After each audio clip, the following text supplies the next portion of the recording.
Good morning बच्चा लोग, कैसे हैं आप सभी? शानदार, बेहतरीन और जबरदस्त होंगे। आज की क्लास में आप सभी का स्वागत है। मेरे भाई बताएंगे सभी कैसे हैं? बताएंगे भाई, मेरे भाई सभी बताएंगे कैसे हैं? बताएंगे सभी, सभी बताएंगे कैसे हैं? देखिए मेरे भाइयों, अपना थर्ड चैप्टर कंप्लीट हो चुका था, ठीक है। देखो भाई, इस 7-8 दिनों में थोड़ा सा क्या मतलब क्लास का रूटीन बिगड़ा हुआ था, लेकिन कल से आपकी क्लासेस रेगुलर 6 बजे ही होंगी, ठीक है। सुबह 6 बजे आपकी क्लास डल जाएगी। जब भी आपका मन हो आप देखें। थोड़ा सा भाई डिस्टरबेंस चल रहा था, ठीक है। कई बार तो अभी क्या है, देखो बीच में भी कह नहीं सकता, लेकिन मैं तो मेरा प्रयास पूरा कर रहा हूँ भाई 6 बजे का। लेकिन क्या है, अपन तुम्हें पता है भाई, अपन गाँव में क्या सिस्टम रहता है कि आज मतलब वो रील देखते हो ना तुम, कि एक पत्ता भी हिल गया, एक पत्ता भी हिल गया तो कहते लाइट काटो, पहले लाइट काटो। तो कभी तो लाइट जाती है, मतलब भाई इन्वर्टर है, लेकिन भाई कितना चलेगा यार, वो भी है ना। तो थोड़ी सी दिक्कत उसमें भी आ जाती है। थोड़ा सा अपने क्या होता है, मतलब थोड़ा सा नेट का इशू आ जाता है ना। वो वाईफाई का कभी चलता नहीं है, कभी नहीं चलता, तो अपलोड होती है नहीं होती क्लासेस भाई पहले से ही। मतलब क्लास अब देखो, आज की कल की जो क्लास थी वो तुम्हारे आज अपलोड हुई है, ठीक है। आज अपलोड कब हुई है? आज अपलोड हुई है तुम्हारे मतलब 10, 10 की 10:30 के समथिंग हुई है, ठीक है। तो देखो अब आज की ये वाली क्लास है, ये आज की है, तो इसको तो मैं आज ही अपलोड करूंगा, ठीक है। शाम तक कभी भी तुम इसको क्या कर सकते हो, देख लेना भाई, है ना। इसको मैं आज ही अपलोड कर दूंगा, और कल की जो क्लास है वो 6 बजे ही होगी, ठीक है। चलो, बातें हो गई अपनी, चैप्टर अपना हो चुका था। अपन लगा रहे होंगे बेटा किताब की रीडिंग। क्या लगा रहे होंगे? किताब की रीडिंग। इसमें लिखने करने का तो कुछ जैसा है नहीं। इसमें क्या करना है कि जैसे तुम्हें लगे कि हाँ सर ये चीज़ आपने नहीं लिखाई, उसको आप क्या करोगे, नोट्स में नोट कर लेना। और देखो हर चैप्टर को मैंने तुम्हें जब स्टार्टिंग में मैंने बताया था कि नोट्स कैसे बनाने हैं, तो हर चैप्टर के बाद में, हर चैप्टर जैसे खत्म हो गए तीसरा चैप्टर, तो उसके बाद में एक पन्ना छोड़ लेंगे। एक पन्ना मतलब इस तरीके से जो दोनों बगल से खाली हो, इस तरीके का पन्ना छोड़ लेंगे। क्यों छोड़ लेंगे? कि भाई कोई भी चीज अपन को मान लो जैसे नहीं लगती है कि भाई ये चीज आ सकती है, ये चीज हो सकती है, ये वाली चीज जो मैंने नहीं कराई, तो वो तुम उसमें क्या कर सकते हो, लिख सकते हो, ठीक है। हर चैप्टर के बाद में, हर पार्ट के बाद में वो एक पेज अपन छोड़ लेंगे, ठीक है मेरे भाइयों। चलो, बातें बहुत हो गई, अब बताएंगे सभी कैसे हैं, ठीक ठाक हैं। चलो आज की क्लास स्टार्ट करते हैं मेरे भाई। सभी तैयार हैं क्लास लेने के लिए? क्लास के लिए सभी तैयार हैं? बताओ। ये देखो शैम्पू लगाने से ऐसे लहरने लगते हैं बाल, ना लगे पहले ही थोड़े से बच्चे हैं। अमीर आदमी है ना अपन, इसलिए पैसे की ज्यादा दिक्कत होती है।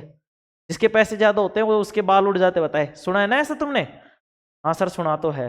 सर आप बार बार कहाँ चले जाते हो बेटा, यहीं रहते हैं। देखो चलो, इधर क्या, इधर सही आवाज़ें लगती रहती है। देखो भाई, चैप्टर चल रहा था बेटा अपना धातु एवं अधातु, धातु एवं अधातु। इसकी रीडिंग लगा रहे होंगे अपन, ठीक है। 2 क्लासों में ये कंप्लीट हो रहा होगा जहां तक है, नहीं होगा तो जितनी भी होगा उतना करेंगे अपन, ठीक है। देखो भाई, जैसे किसी को अगर लगता है कि मैं जल्दी स्पीड से बोलता हूं, तो उसको स्पीड को कम कर लेंगे अपन यूट्यूब पे जाकर, ठीक है। और जैसे कि मैं तो एक तो क्या है कि भाई मैं उसी लेवल का बोलता हूँ जिसमें आप समझ सको, ठीक है ना। मैंने देखा है ऑफलाइन में कि बच्चे कितना तेजी से समझ सकते हैं। हालांकि मैं अभी भी बहुत तेज बोलता हूँ, लेकिन अब जैसे धीरे बोलूंगा तो सबको क्या लगेगा, बोरिंग सा लगने लग जाएगा, ठीक है। अपन को बोरिंग नहीं होना, अपन को पढ़ते रहना है बेटा। चैप्टर चल रहा था अपना अध्याय 3 धातु एवं अधातु। 9वीं कक्षा में आपने देखो, अब रीडिंग लगानी है बेटा आज तो, ठीक है ना। 9वीं कक्षा में कोई चीज समझाने की होगी तो वो भी समझाऊंगा, है ना। प्रश्न जो होंगे अंदर के वो भी अपन कर रहे होंगे। देखो 9वीं कक्षा में आपने कई तत्वों के बारे में पढ़ा होगा। पढ़ा था क्या भाई तुमने? अरे भैयो पढ़ा था क्या तुमने? अरे गुरुजी खा फड़वा फड़वा टाइम खा मिली हमको। हाँ तो अब पढ़ लेंगे, ठीक है ना। देखो तत्व होते हैं बेटा, मैंने तुम्हें बता दिया तत्व कैसे क्या होते हैं। तो 9वीं कक्षा में आपने कई तत्वों के बारे में पढ़ा होगा। आपने देखा कि किस प्रकार तत्वों को उनके गुण धर्मों के आधार पर धातु एवं अधातु में वर्गीकृत किया जाता है, ठीक है। आपने अपने दैनिक जीवन में धातु एवं अधातु के उपयोगों पर क्या कीजिए बेटा, विचार कीजिए। कर लेंगे गुरुजी। और बताओ, आपके विचार से कौन से गुण धर्म तत्वों को धातु एवं अधातु में वर्गीकृत करते हैं? बताओ कौन से गुण धर्म है, बताओ कौन से गुण धर्म है भाई? रासायनिक गुण धर्म है और भौतिक गुण धर्म है। आगे देखेंगे किस प्रकार यह गुणधर्म इन तत्वों के उपयोग से संबंधित है। हम इनके कुछ गुणधर्मों का विस्तार से अध्ययन करेंगे, ठीक है। चलो अब आ जाता है बेटा धातु पर। धातु की परिभाषा में मैंने तुम्हें लिखाया था, लेकिन इसमें तो कुछ लिखा ही नहीं रखा, कोई बात नहीं। इन तत्वों के भौतिक गुणधर्मों की तुलना करके समूहों में अलग करना सबसे आसान है। इनके अध्ययन के लिए हम निम्नलिखित क्रियाकलापों की सहायता लेते हैं। अनुभाग 3.1 से 3.6 में दिए गए क्रियाकलापों के लिए निम्नलिखित धातुओं iron, copper, aluminium, magnesium, sodium, lead, zinc तथा आसानी से मिलने वाली कुछ धातुओं के नमूने इकट्ठे कीजिए। ये धातुएं क्या है बेटा, ये आसानी से मिल जाती हैं। कैसे मिल जाती हैं बेटा? आसानी से मिल जाती है। आगे देखेंगे बेटा क्रियाकलाप 3.1 में आयरन, कॉपर, एल्यूमिनियम और मैग्नीशियम के नमूने लीजिए। ले लेंगे सर। प्रत्येक नमूना कैसा दिखाई देता है उस पर ध्यान दीजिए। रेगमाल से रगड़कर प्रत्येक नमूने की सतह को साफ करके उसके स्वरूप पर फिर ध्यान दीजिए। ये बेटा धात्विक चमक के बारे में बताना चाह रहा है हमें। किसके बारे में बताना चाह रहा है? धात्विक चमक के बारे में। धात्विक चमक के बारे में कैसे? कि जैसे तुम लोहा लो, मैग्नीशियम लो, एल्युमिनियम लो, कॉपर लो, इनको क्या करो, पहले तो देखो कि भाई कैसा है। ठीक है, तुमने देख लिया भाई ये ऐसा है, धुंधला सा है, खराब सा है, मटमैला सा है। अब इनको क्या करना है? रेगमाल की सहायता से अपन को क्या करना है? इनको साफ करना है। रेगमाल की सहायता से क्या करना है बेटा? साफ करना है। अब बेटा रेगमाल की सहायता से जब साफ करेंगे तो इनकी सतह कैसी होती है बेटा? चमकदार होती है। कैसी होती है बेटा? चमकदार होती है। तो ये वाला जो क्रियाकलाप है इसकी चमक के बारे में बताना चाह रहा है, धात्विक चमक के बारे में बताना चाह रहा है मेरे बेटे। किसके बारे में बताना चाह रहा है सर? सर ये धात्विक चमक के बारे में बताना चाह रहा है। मतलब देखो ये क्या कह रहा है? रेगमाल से रगड़कर प्रत्येक नमूने की सतह को साफ करके उसके स्वरूप पर फिर ध्यान दीजिए। और चमक में मैंने लिखाया था बेटा कि जो धातुएं होती हैं शुद्ध रूप में उनकी सतह कैसी होती है? चमकदार होती है। तो ये किसका गुण बताना चाह रहा था? चमकदार में। तो देखिए अपने शुद्ध रूप में धातु की सतह चमकदार होती है। धातु के इस गुणधर्म को क्या कहते हैं बेटा? धात्विक चमक कहते हैं। ये वाली चीज लिखवाई थी मैंने। आगे देखेंगे, आयरन, कॉपर, एल्युमिनियम तथा मैग्नीशियम का एक छोटा टुकड़ा लीजिए। इन धातुओं को तेज धार वाले चाकू से काटने का प्रयास कीजिए तथा अपने प्रेक्षणों को लिखिए। चिमटे से सोडियम धातु का एक टुकड़ा पकड़िए। सावधानी क्या रखनी है बेटा? कि सोडियम धातु का उपयोग करते समय हमेशा सावधान रहिए। फिल्टर पेपर के बीच दबाकर इसे सुखा लीजिए। क्यों गुरुजी इसको फिल्टर पेपर के बीच में दबाकर क्यों सुखाना पड़ेगा? क्योंकि ये बेटा मैंने तुम्हें बताया था कि ये बहुत अधिक अभिक्रियाशील है। ये क्या है? बहुत अधिक अभिक्रियाशील है। ये हवा के साथ भी क्या कर लेता है? अभिक्रिया कर लेता है। इसलिए हम क्या करेंगे? इसको कैसे लेंगे बेटा? इसको फिल्टर पेपर में जोर से दबाकर, ताकि इस तक वायु पहुंच ही ना पाए और ये अभिक्रिया कर ही नहीं पाए। तो सोडियम धातु का उपयोग करते समय हमेशा सावधान रहिए। फिल्टर पेपर के बीच दबाकर इसे सुखा लीजिए। वाच गिलास पर रखकर इसे चाकू से काटने का प्रयास कीजिए। ठीक है बेटा, वाच गिलास क्या होता है? एक कांच होता है। ठीक है, उस कांच पर अपन क्या करेंगे? इस सोडियम को रखेंगे और इसको काटने का प्रयास करेंगे। आपने क्या देखा? अब देखो ये किसके बारे में बता रहा है? कठोरता के बारे में। आप देखेंगे कि धातुएं सामान्यतः कठोर होती है। प्रत्येक धातु की कठोरता अलग अलग होती है। हाँ सर आपने बताया था। तो बताओ क्या ये आयरन, कॉपर, एल्युमिनियम तथा मैग्नीशियम ये चाकू से कट जाएंगे क्या? नहीं सर, ये चाकू से नहीं कटेंगे। तो सर सोडियम तो कट रहा है। हाँ सर कट रहा है। तो ये क्या है बेटा? अपवाद है। क्या है? अपवाद। धातुएं जो होती है मुख्यतः कैसी होती हैं बेटा? कठोर होती हैं। कैसे होती हैं? सामान्यतः कठोर होती हैं। मतलब प्रत्येक धातु की जो कठोरता होती है बेटा अलग अलग होती है। कैसी होती है मेरे भाई? अलग अलग होती है। कैसी होती है? अलग अलग होती है। सोडियम क्या है बेटा? मुलायम धातु है, नरम धातु है, इसलिए चाकू से आसानी से कट जाती है। आगे देखेंगे तीसरा 3.3 में, आयरन, जिंक, लेड तथा कॉपर के टुकड़े लीजिए। ले लेंगे सर। किसी एक धातु को लोहे के ब्लॉक पर रखकर 4-5 बार हथौड़े से प्रहार कीजिए। हथौड़े से पीटने का मतलब आघात वर्धनीयता की बात कर रहा है बेटा। किसकी बात कर रहा है? आघात वर्धनीयता की। ठीक है, एक धातु को लोहे के ब्लॉक पर रखकर 4-5 बार हथौड़े से प्रहार कीजिए। आपने क्या देखा? अन्य धातुओं के साथ भी यही क्रिया कीजिए। इन धातुओं के आकार में हुए परिवर्तन को लिखिए। परिवर्तन क्या हुआ है मेरे भाई? कि परिवर्तन ये होगा कि ये क्या हो जाएगा? पतली चादर के रूप में बदल जाएगा मेरे बेटे। किस के रूप में बदल जाएगा? तुम बोलोगे कि सर ये तो चादर बन गई। क्या बन गई? चादर। तो किसके रूप में बदल जाएगा मेरे बेटे?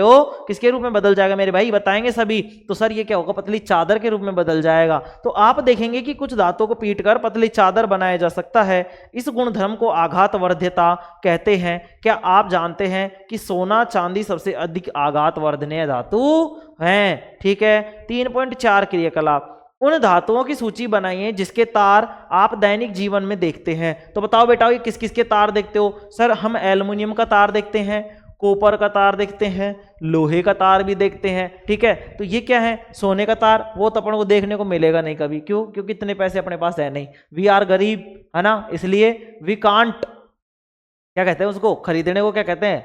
By. We can't buy, never, पता नहीं क्या क्या इंग्लिश में लगा लेना तुम जो कुछ भी है। चलो इधर देखेंगे। हाँ देखो भाई, धातु के पतले तार के रूप में खींचने की क्षमता को, धातु के पतले तार के रूप में खींचने की क्षमता को क्या कहा जाता है मेरे बेटे?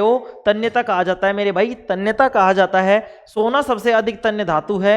आपको यह जानकर आश्चर्य होगा कि 1 ग्राम सोने से 2 किलोमीटर लंबा तार बनाया जा सकता है। गुरुजी इतना बड़ा? हाँ मेरे भाई इतना बड़ा। 2 किलोमीटर लंबा कितने ग्राम सोने से? 1 ग्राम सोने से बनाया जा सकता है। 1 ग्राम सोने से 2 किलोमीटर लंबा तार बनाया जा सकता है। आघातवर्ध्यता तथा तन्यता के कारण धातुओं को हमारी आवश्यकता के अनुसार विभिन्न आकार दिए जा सकते हैं। क्या आप कुछ धातुओं के नाम बता सकते हैं जिनका उपयोग खाना पकाने के बर्तन बनाने के लिए होता है? क्या आप जानते हैं इन धातुओं का उपयोग बर्तनों को बनाने के लिए क्यों किया जाता है? इसका उत्तर पाने के लिए आइए हम निम्नलिखित क्रियाकलाप करते हैं। बताओ किस किस के होते हैं? सर तांबे के बर्तन भी होते हैं, पीतल के बर्तन भी होते हैं, कांसे के बर्तन होते हैं, स्टील के बर्तन होते हैं, लोहे के बर्तन होते हैं। ठीक है, आगे देखेंगे। तुम बोलो सर मिट्टी के, नालायक मिट्टी धातु थोड़ी है, धातु की बात कर रहा है वो। आगे देखेंगे क्रियाकलाप है बेटे वो 3.5। और क्यों लेते हैं सारी धातुएं? क्योंकि ये ऊष्मा की सुचालक होती है मेरे बेटे। क्या होती है? ऊष्मा की सुचालक होती है मेरे भाई। ऊष्मा की क्या होती है? सुचालक होती है। हम भाई खाना क्यों लेते हैं? क्यों लेते हैं उनमें? क्योंकि इनमें ऊष्मा का संचरण हो जाता है। तो देखिए इसके लिए क्रियाकलाप क्या है। एल्युमिनियम या कॉपर का तार लीजिए, क्लैंप की मदद से इस तार को स्टैंड से बांध दीजिए। क्लैंप का मतलब जिससे इसको पकड़ा हुआ है, ये काला काला सा लगा हुआ, इसको बोलेंगे क्लैंप। ठीक है मेरे बेटे हो, देखिए एल्युमिनियम या कॉपर का तार लीजिए, क्लैंप की मदद से इस तार को स्टैंड से बांध दीजिए, जैसा कि चित्र 3.1 में दिखाया गया है। ये वाला जो है ये क्या है अपने पास? धातु का तार है मेरे बेटे। क्या है मेरे भाई? धातु का तार है।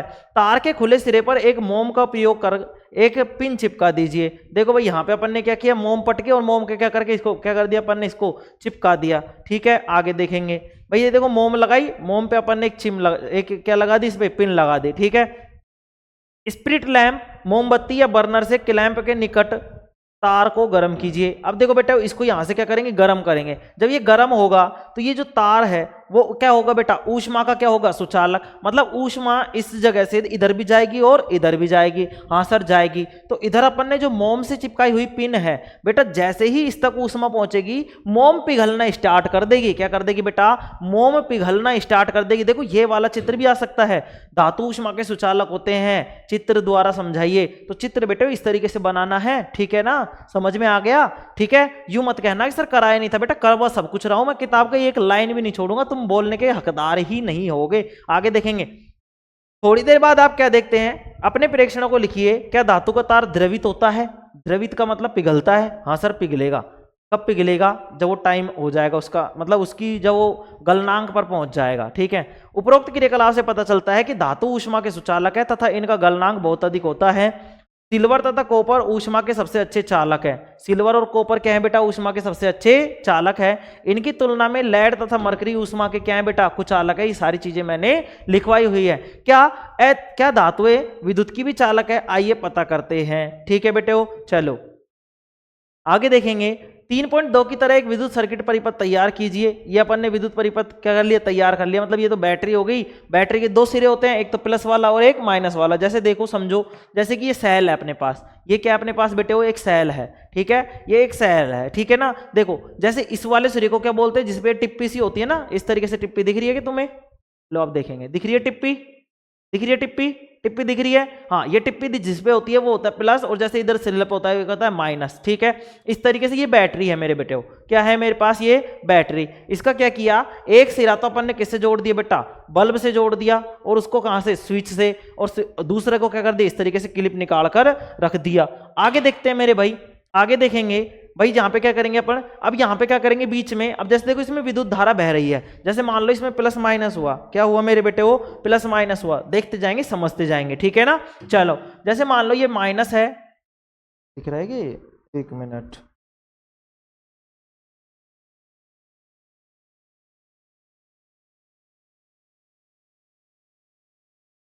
जैसे देखो ये तो क्या है बेटा? वो माइनस है। क्या है? माइनस। ये भी नहीं दिख रहा? क्या दिखेगा भाई? इस पे ब्लैक दिखेगा। ये लो, ये तो है माइनस और ये है बेटे वो प्लस। ये क्या है? माइनस और ये क्या है? प्लस। अब देखो प्लस से क्या होगा? माइनस की तरफ क्या आएगी? विद्युत धारा बहेगी कि नहीं बहेगी? और इलेक्ट्रॉनों की दिशा? सर इलेक्ट्रॉनों की दिशा तो विद्युत धारा के विपरीत होती है, कल आपने बताया था। मतलब इलेक्ट्रॉन तो जाएंगे प्लस से माइनस की तरफ और विद्युत धारा बहेगी प्लस से माइनस की तरफ। ठीक है ना, अब देखो ये क्या हो रहा है? माइनस से प्लस की तरफ जाएंगे। इलेक्ट्रॉन जाएंगे माइनस से प्लस की तरफ और विद्युत धारा किधर बहेगी? प्लस से माइनस की तरफ। मतलब इस तरीके से। ठीक है, अब देखो इसको छोड़ो, तुम तो ये याद रखना, क्या याद रखना है तुम्हें कि विद्युत धारा जो होती है इलेक्ट्रॉनों की प्रवाह के विपरीत दिशा में होती है। अब देखो यहां से प्लस से माइनस की तरफ, अब देखो प्लस से माइनस की तरफ कैसे जाएगी, ये बैटरी के अंदर से नहीं जाएगी, बैटरी के बाहर से इस तरीके से जाएगी ये, ठीक है, इस तरीके से जाएगी धारा, इस तरीके से विद्युत धारा जाएगी। तो देखो अब विद्युत धारा कैसे जाएगी, यहाँ पे तो तार टूटा पड़ा है, अब यहाँ पे क्या करेंगे अपन, एक लोहे का टुकड़ा या धातु का टुकड़ा ले लेंगे, एक धातु का टुकड़ा अगर इसमें जोड़ देंगे तो बल्ब जलेगा कि नहीं जलेगा, तुम बोलोगे सर जलेगा। ये ऐसा क्यों हुआ, क्या मिट्टी का टुकड़ा रख रहे थे तब जल रहा था क्या, नहीं सर। क्या प्लास्टिक का रख रहे थे तब जल रहा था क्या, तुम बोलोगे नहीं सर। तो ये ऐसा क्यों हुआ, ये बेटा ऐसा इसलिए हुआ क्योंकि ये विद्युत का क्या होती है, सुचालक होती है। धातु क्या होती है बेटा, विद्युत की सुचालक होती है, इसलिए ये क्या हो जाएगा, बल्ब जल जाएगा। बल्ब क्या हो जाएगा मेरे भाई, बल्ब जल जाएगा। आगे देखेंगे मेरे बेटे हो, आगे देखेंगे मेरे भाई, समझते चलेंगे। जिस धातु की जांच करनी है उसे परिपथ में टर्मिनल ए तथा टर्मिनल बी के बीच उसी प्रकार रखिए जैसा कि चित्र 3.2 में दिखाया गया है। ये बेटा टर्मिनल अपने पास क्या है, ए, और ये क्या है, टर्मिनल बी। और यहां पे क्या रखेंगे, जो भी धातु अपन को देखनी है भाई, अपन ने जैसे मान लो धातु ले ली, ठीक है। अब जो क्या होती है विद्युत की कुचालक हो, जैसे मान लो अपन ने लेड ले लिया, क्या ले लिया, लेड का मतलब शीशा ले लिया। क्या शीशे को रखकर ये चल जाएगी क्या, ये बल्ब जलने लग जाएगा क्या, तुम बोलोगे नहीं। क्यों बेटा, क्योंकि ये क्या होती है, विद्युत की कुचालक होती है। लेड क्या होती है, विद्युत की कुचालक। तो सर इस पे सोना रख देंगे तो बताओ जलेगा कि नहीं जलेगा, तुम बोलोगे कि सर जलेगा। क्यों जलेगा मेरे भाई, क्योंकि सोना रखते ही उसमें से इलेक्ट्रॉन बहने लगेंगे, और इलेक्ट्रॉन जब बहेंगे तो विद्युत धारा भी क्या होगी, बहेगी, और विद्युत धारा जैसे ही बहेगी ये बल्ब क्या होने लग जाएगा मेरे भाई, ये जलने लग जाएगा। क्या करने लग जाएगा, जलने लग जाएगा। आ गई बात समझ में, चलो आगे बढ़ते हैं और आगे देखते हैं अभी अपन, ठीक है। चलो आपने अवश्य देखा होगा, देखो यहां पे क्या पूछ रहा था, क्या बल्ब जलता है, इससे क्या पता चलता है, हमने देखा कि धातुओं को जब रखते हैं तो बेटा बल्ब जल जाता है। आपने अवश्य देखा होगा कि जिस तार से आपको आपके घर तक बिजली पहुंचती है उस पर पीवीसी, जिसको पॉलीवाइनिल क्लोराइड, बेटा इस पीवीसी को याद कर लेंगे या फिर लिख लेंगे, पीवीसी का पूरा नाम मेरे भाई, क्या लिखेंगे, पीवीसी का पूरा नाम लिखेंगे मेरे भाई, ठीक है ना। पीवीसी का पूरा नाम, यहां से पूछ लेता है प्रश्न कई बार कि पीवीसी का पूरा नाम क्या होता है, पीवीसी का पूरा नाम क्या होता है, ठीक है ना।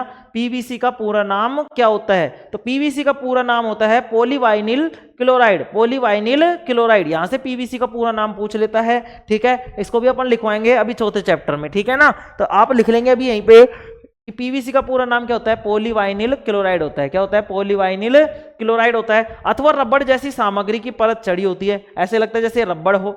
विद्युत तार पर ऐसे पदार्थों की परत क्यों होती है, बताओ बेटा क्यों होती है। सर इसलिए होती है ताकि हमको करंट ना लगे। रबड़ क्या होता है, विद्युत का कुचालक होता है, मतलब उसमें से विद्युत धारा नहीं बह सकती। तो इसलिए गलती से हम अगर तार को छू भी लेते हैं, गलती से अगर हम क्या कर लेते हैं, तार को छू भी लेते हैं तो हमको करंट नहीं लगता, करंट नहीं लगता, ठीक है। ठीक है सर, आगे देखेंगे बेटा।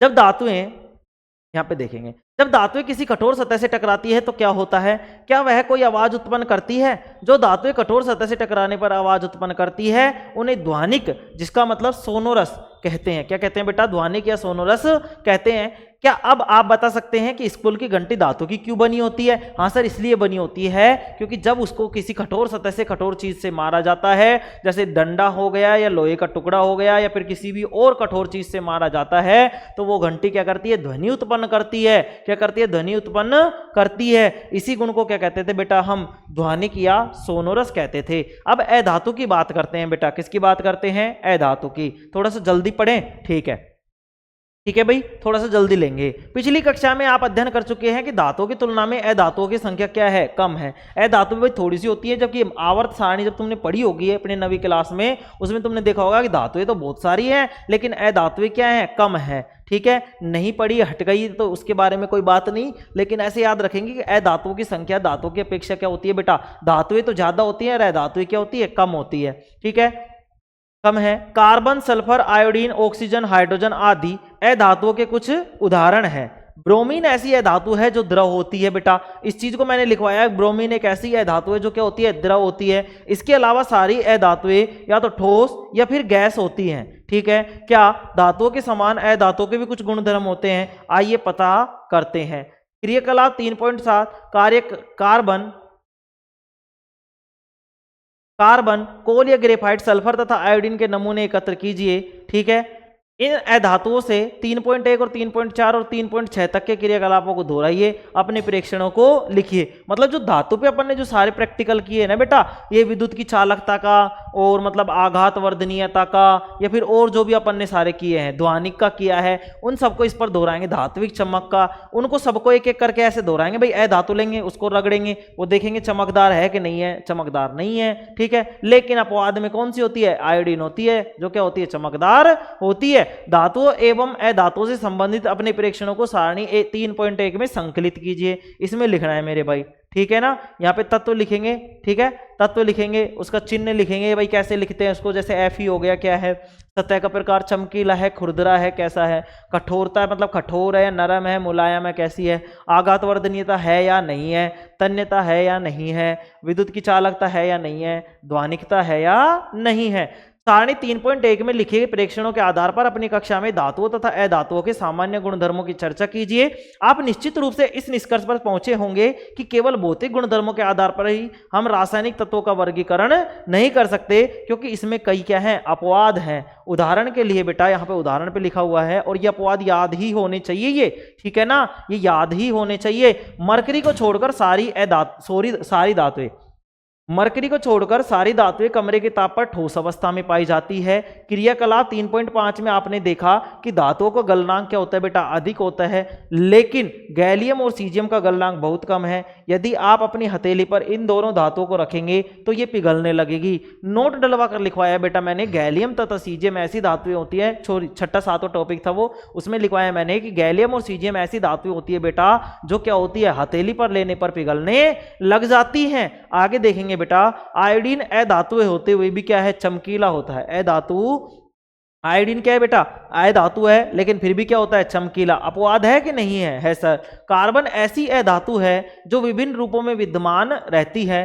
प्रत्येक रूप को अपर रूप कहते हैं। कार्बन एक ऐसी अधातु है, ये भाई चौथे चैप्टर में पढ़ेंगे, कार्बन एवं उसके अपर रूप, ठीक है ना। तो कार्बन एक ऐसी अधातु है जो विभिन्न रूपों में विद्यमान रहती है। प्रत्येक रूप को अपर रूप कहते हैं। हीरा कार्बन का एक अपर रूप है। यह सबसे कठोर प्राकृतिक पदार्थ है एवं इसका गलनांक एवं क्वथनांक बहुत अधिक होता है, ठीक है। कार्बन का एक अन्य अपर रूप ग्रेफाइट विद्युत का सुचालक है। ये वाली चीज याद रखेंगे। ग्रेफाइट क्या होता है बेटा? विद्युत का सुचालक होता है। ग्रेफाइट क्या होता है? विद्युत का सुचालक होता है। क्षारीय धातु लिथियम, सोडियम, पोटेशियम इतनी मुलायम, जिसको मैंने तुम्हें क्या बताया था? NaKli, ठीक है। ये कैसी धातु होती है? क्षारीय धातु होती है बेटा। कैसी होती है? क्षारीय धातु। इतनी मुलायम होती है कि इनको चाकू से भी काटा जा सकता है। इनके घनत्व तथा गलनांक क्या होते हैं बेटा? कम होते हैं। तत्वों को उनके रासायनिक गुणधर्मों के आधार पर अधिक स्पष्टता से धातुओं एवं अधातुओं में वर्गीकृत किया जा सकता है।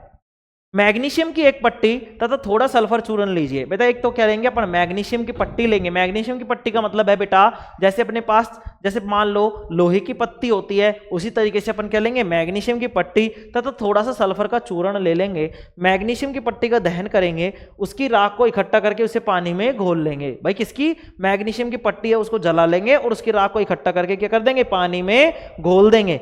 लाल तथा नीले लिटमस पेपर से विलयन की जांच कीजिए। मैग्नीशियम के दहन से जो उत्पाद मिला है वह अम्लीय है या क्षारीय, बताएंगे। बताओ कैसा होगा? सर हमको क्या पता कैसा होगा। मेरे बेटे मेरे भाइयों, मैंने तुम्हें बताया था कि जब मैग्नीशियम को जलाया जाएगा, जब मैग्नीशियम को जलाया जाएगा ना बेटा, जब मैग्नीशियम को ऑक्सीजन के साथ क्रिया कराई जाएगी तो मैग्नीशियम ऑक्साइड बनेगा। क्या बनेगा बेटा? मैग्नीशियम ऑक्साइड बनेगा। और मैग्नीशियम ऑक्साइड धातु ऑक्साइड है कि नहीं है? हाँ सर धातु ऑक्साइड है। तो ये बताओ अम्लीय होगा या क्षारीय? सर हमको पता है अधात्विक ऑक्साइड तो अम्लीय होते हैं, लेकिन धात्विक ऑक्साइड जो होते हैं वो कैसे होते हैं बेटा? क्षारीय होते हैं। और क्षार क्या करते हैं? सर क्षार लाल लिटमस को नीला कर देते हैं बेटा। क्या कर देते हैं? लाल लिटमस को नीला कर देते हैं। तो बताएंगे इसको जलाने पर वो जो उत्पाद मिलेगा वो अम्लीय होगा या क्षारीय? तो तुम बोलोगे सर वो क्षारीय होगा। देखेंगे अब सल्फर के चूर्ण का दहन कीजिए। दहन से उत्पन्न धुएं को एकत्रित करके उसके ऊपर एक परख नली रख दीजिए। भाई अपन ने क्या किया है, देखो इस तरीके से इसने चित्र भी बना के दिखा रखा होगा, नहीं बता रखा, कोई बात नहीं।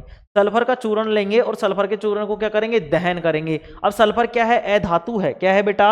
अधातु है। और जब इस अधातु को जलाया जाएगा तो हमारे पास अधात्विक ऑक्साइड बनेगा। और अधात्विक ऑक्साइड की प्रकृति बेटा अम्लीय होती है। कैसी होती है? अम्लीय होती है। ठीक है, तो देखो आगे देखेंगे। देखो भाई, उसकी धुआं ले लिया अपन ने, इस परखनली में जल डालकर उसे अच्छी तरह मिलाइए, मतलब जो धुआं था अम्लीय ऑक्साइड का, जो धुआं था उसको हमने क्या कर लिया, पानी डालकर अच्छे तरीके से मिला लिया। नीले तथा लाल लिटमस पेपर से इस विलयन की जांच कीजिए। हमको पता है कि सर सल्फर अधातु है, अधात्विक ऑक्साइड बनेगा। और अधात्विक ऑक्साइड कैसी प्रकृति का होता है मेरे बेटे, ओ मेरे भाइयों, कैसा होता है? तुम बोलोगे कि सर अम्लीय प्रकृति का होता है। अधात्विक ऑक्साइड कैसी प्रकृति का होता है? तुम बोलोगे सर अम्लीय प्रकृति का होता है। तो देखिए, सल्फर के दहन से उत्पन्न पदार्थ अम्लीय है या क्षारीय है, तो हम बताएंगे कि वो कैसा है, अम्लीय है। क्या आप इन क्रियाकलापों के समीकरण लिख सकते हैं? हाँ सर लिख सकते हैं। क्या क्या लिखेंगे बेटा? जैसे कि अपने पास Mg था, क्या था? Mg। तुम बोलोगे सर हाँ सर Mg तो था। तो देखो बेटा, ये Mg था, इसकी हमने ऑक्सीजन से अभिक्रिया करवाई तो ये बना था 2MgO मैग्नीशियम ऑक्साइड। ऐसे ही हमने सल्फर की अभिक्रिया जब O2 के साथ क्रिया करवाई तो हमारे पास बना सल्फर डाइऑक्साइड। ठीक है ना? कैसा बना? Sulphur dioxide. मतलब ये गैस बनी थी, इस गैस को हमने परखनली में इकट्ठा किया था और इस परखनली में इकट्ठा करने के बाद में इसमें पानी मिलाकर हमने इसको हिलाकर पानी मिलाया था और फिर हमने लिटमस से इसकी क्या की थी बेटा? जांच की थी। इस परखनली में सारी चीजें हो गई भाई, लिख दिया अपन ने समीकरण। चलो ये इसके समीकरण हो गए थे, आगे समझेंगे। ठीक है, आगे करते हैं बेटा। अधिकांश अधातुएं ऑक्साइड प्रदान करती हैं, अधिकांश अधातुएं ऑक्साइड प्रदान करती है जो जल में घुलकर अम्ल बनाती हैं। वहीं अधिकतर धातुएं क्षारकीय ऑक्साइड प्रदान करती है। अगले भाग में आपको धातुओं के ऑक्साइड के बारे में जानकारी प्राप्त हो जाएगी। अब देखिए बेटा, वो प्रश्न आ गए, ऐसी धातु का उदाहरण दीजिए जो कमरे के ताप पर द्रव होती है। बताओ कौन सी होती है? तुम बोलोगे सर पारा या मरकरी होती है, पारा या मरकरी होती है। जिसको किससे प्रदर्शित करते हैं बताएंगे बेटा कमेंट में सभी। तुम बोलोगे सर Hg से प्रदर्शित करते हैं। चाकू से आसानी से काटा जा सकता है, बताओ किस किस को काटा जा सकता है? तुम बोलोगे सर नकली होती है NaKLi, सोडियम, पोटेशियम और लिथियम। ऊष्मा की सबसे अच्छी चालक कौन सी होती है? तो तुम्हें बेटा मैंने बताया था ऊष्मा की सबसे अच्छी चालक कौन सी होगी? सिल्वर। और कौन सी थी बताओ? सिल्वर और कौन सी थी? एक कमेंट करेंगे आप। कौन सी थी बताओ? कॉपर थी क्या? बताओ कॉपर थी, चांदी थी या क्या थी? तो सिल्वर तो मैंने लिख दिया, सिल्वर को ही चांदी बोलते हैं, कहीं चांदी कमेंट करने लग जाओ नालायक को। तो ऊष्मा की सबसे अच्छी चालक होती है, तो मैंने तो लिख दिया सिल्वर। अब दो एक और तुम लिखोगे, ठीक है? ऊष्मा की कुचालक धातु कौन सी होती है? तो तुम बताओ ऊष्मा की कुचालक धातु कौन सी होती है? बताओ ऊष्मा की कुचालक कौन सी होगी? ऊष्मा की कुचालक तुम बोलोगे सर कौन सी होगी? बताओ कौन सी होगी? लेड। क्या होगी? लेड। आघात वर्धनीय तथा तन्य का अर्थ बताइए। तो आघात वर्धनीय का अर्थ मैंने बताया था, आघात वर्ध का अर्थ बताया था बेटा मैंने। यहाँ पे आघात वर्ध लिखा हुआ है। आघात वर्ध और आघात वर्धनीयता एक ही बात है। आघात वर्ध का मतलब है बेटा जब किसी धातु को पीट कर पतली चादर के रूप में बदल दिया जाता है तो वह क्या कहलाती है? आघात वर्ध कहलाती है। जबकि किसी धातु को अगर खींच कर तार के रूप में बदल दिया जाता है तो वह धातु तन्य कहलाती है मेरे बेटे हो। ठीक है, ये सारे क्वेश्चन हो गए, आगे बढ़ते हैं। धातुओं के रासायनिक गुणधर्मों की बात करते हैं। धातुओं के रासायनिक गुणधर्मों के बारे में हम भाग 3.2.1 से 3.2.4 में पढ़ेंगे। इसके लिए निम्नलिखित धातुओं के नमूने एकत्र कीजिए। Aluminium, copper, iron, lead, magnesium, zinc तथा सोडियम। धातुओं का वायु में दहन करने से क्या होता है? बताओ धातुओं को अगर वायु में दहन करेंगे तो क्या होगा? तो क्रियाकलाप 3.8 में आपने देखा कि वायु में चमकदार श्वेत ज्वाला के साथ मैग्नीशियम का दहन होता है। क्या सभी धातुएं इसी प्रकार अभिक्रिया करती हैं? आइए निम्नलिखित क्रियाकलापों द्वारा इसकी जांच करते हैं। ठीक है, चलो जांच करेंगे मेरे भाई, बताओ जांच करते हैं। ठीक है, ठीक है मेरे भाई, जांच करते हैं। देखिए भाई 3.9 निम्नलिखित क्रियाकलाप में शिक्षक का सहयोग आवश्यक है। मेरी जरूरत पड़ेगी नालायक को बुला लेना, कोल्ड ड्रिंक का खर्चा है नहीं। ठीक है, चलो चाय भी पीता नहीं हूं मैं। आगे देखो, सावधानी, निम्नलिखित क्रियाकलाप में शिक्षक का सहयोग आवश्यक है।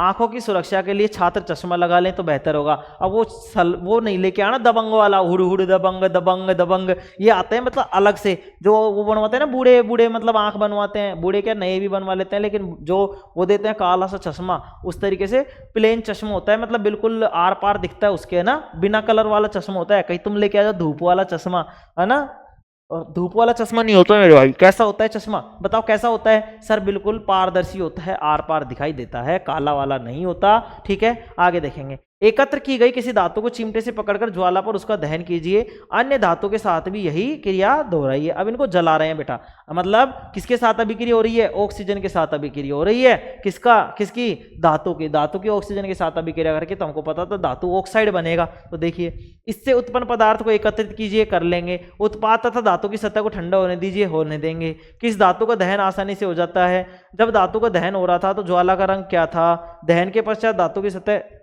कैसी प्रतीत होती है? धातु को ऑक्सीजन के साथ अभिक्रियाशीलता के आधार पर घटते क्रम में व्यवस्थित कीजिए। क्या इनके उत्पाद जल में घुलनशील है? क्या बताएंगे?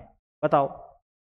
देखो अब भाई, जो जो धातु जलाते जाएंगे उसकी अलग अलग ज्वाला निकलेगी, है कि नहीं? तो देखेंगे आगे ये सारी चीजें। देखो भाई, ये तो अपने क्या प्रैक्टिकल का अपने सिस्टम है नहीं। तो देखो, इससे अब कोई अपन ने धातु जलाई, मान लो मैग्नीशियम जलाई, तो मैग्नीशियम की जब धातु को जलाए तो मैं क्या धातु को क्या कर लिया अपन ने? उसको एकत्रित कर लिया। उत्पाद तथा धातु की सतह को ठंडा होने दीजिए, उत्पाद और उसकी सतह को ठंडा होने दीजिए, कोई दिक्कत नहीं है। किस धातु का दहन आसानी से हो जाता है? जब बहुत सारी धातु लेंगे तो उनके दहन की बात करेंगे। जब धातु का दहन हो रहा था तो ज्वाला का रंग क्या था? जैसे भाई सिल्वर को जलाए तो श्वेत ज्वाला थी, चमकदार, ठीक है। ऐसे ही मतलब किसी और को जलाएंगे तो उस तरीके से अलग अलग ज्वाला होगी। दहन के पश्चात धातु की सतह कैसी प्रतीत होती है? दहन के पश्चात बताओ धातु की सतह कैसे प्रतीत होगी? भाई उसकी ऑक्सीजन से क्रिया हो जाएगी तो थोड़ी सी धुंधली पड़ जाएगी, काली पड़ जाएगी, ठीक है।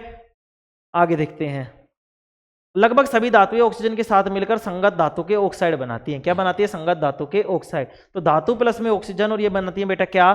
धातु ऑक्साइड बनाती हैं। क्या बनाती हैं? धातु ऑक्साइड। उदाहरण के लिए, जब कॉपर को वायु की उपस्थिति में गर्म किया जाता है तो यह ऑक्सीजन के साथ मिलकर काले रंग का कॉपर ऑक्साइड बनाता है। ये कॉपर दो क्या है बेटा? इसका अपर रूप होते हैं, 2-3 तरीके के होते हैं, ठीक है ना। तो देखो, कॉपर प्लस में ऑक्सीजन, तो ये क्या बन जाएगा? कॉपर ऑक्साइड बन जाएगा। इसी प्रकार एल्युमिनियम ऑक्साइड प्रदान करता है। इसी प्रकार एल्युमिनियम जो होता है बेटा, एल्युमिनियम ऑक्साइड प्रदान करता है। यहाँ पे एल्यूमिनियम है, जब ये ऑक्सीजन के साथ क्रिया करेगा तो ये एल्युमिनियम ऑक्साइड बनाएगा, जिसका सूत्र होता है Al2O3।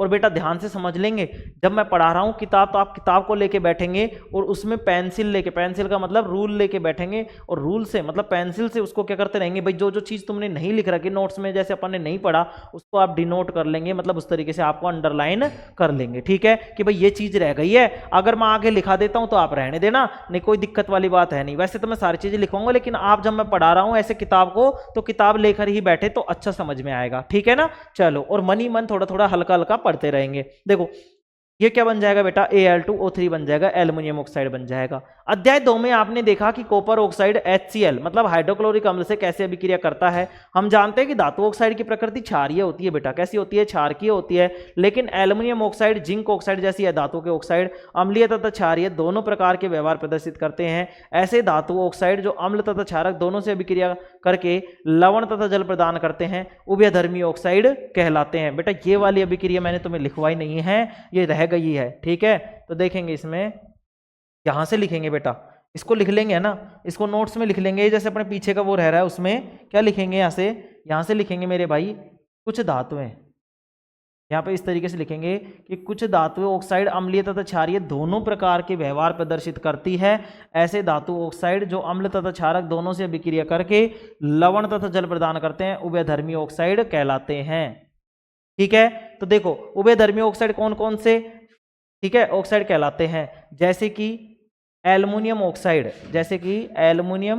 ऑक्साइड, और जिंक ऑक्साइड। यहां से लिखने के बाद में और यहां पे इन दोनों को लिखेंगे, ठीक है ना।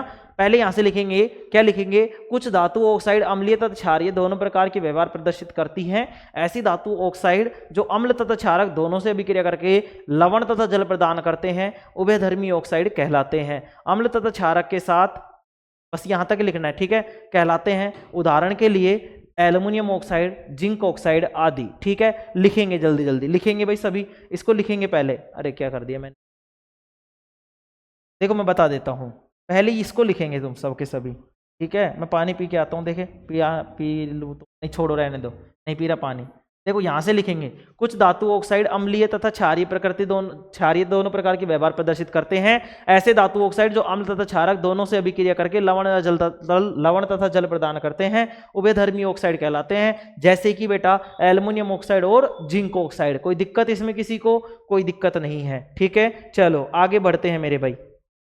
देखो ये अभिक्रिया है एल्युमिनियम की, HCl के साथ, तो ये क्या बना लिया इसने, AlCl3 बना लिया, ठीक है। और जब इसकी क्षार के साथ अभिक्रिया करवाई तो इसने क्या बना लिया, यहाँ पे तो एल्युमिनियम क्लोराइड बना लिया और यहाँ पे क्या बना लिया, सोडियम एल्यूमिनेट बना लिया मेरे भाई, क्या बना लिया, सोडियम एल्यूमिनेट बना लिया। अधिकांश धातु ऑक्साइड जल में घुलनशील है बेटा, अधिकांश धातु ऑक्साइड तो क्या है, धातु ऑक्साइड क्या है, जल में घुलनशील है, ठीक है। लेकिन इनमें से कुछ जल में घुलकर क्षार प्रदान करते हैं।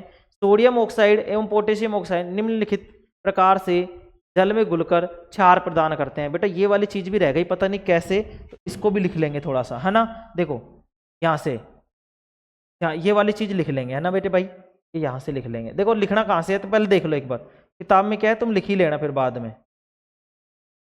ठीक है ना। एक बार लिख लेना किताब में से लिख लेना भाई, थोड़ा सा देखो कुछ रह जाती है चीजें तो ये तो बाद में ही पता चलता है, ठीक है ना। देखो मैं बता देता हूँ कहाँ से लिखना था भाई, यहाँ से लिखना था तुम्हें, कुछ धातु से, ठीक है। इस तरीके से देखो एरो का चिन्ह बनाएंगे इस तरीके से, ठीक है, और लिखेंगे कुछ धातुएं, कुछ धातु ऑक्साइड, कुछ धातुएं ऑक्साइड, कुछ धातु ऑक्साइड, कुछ धातु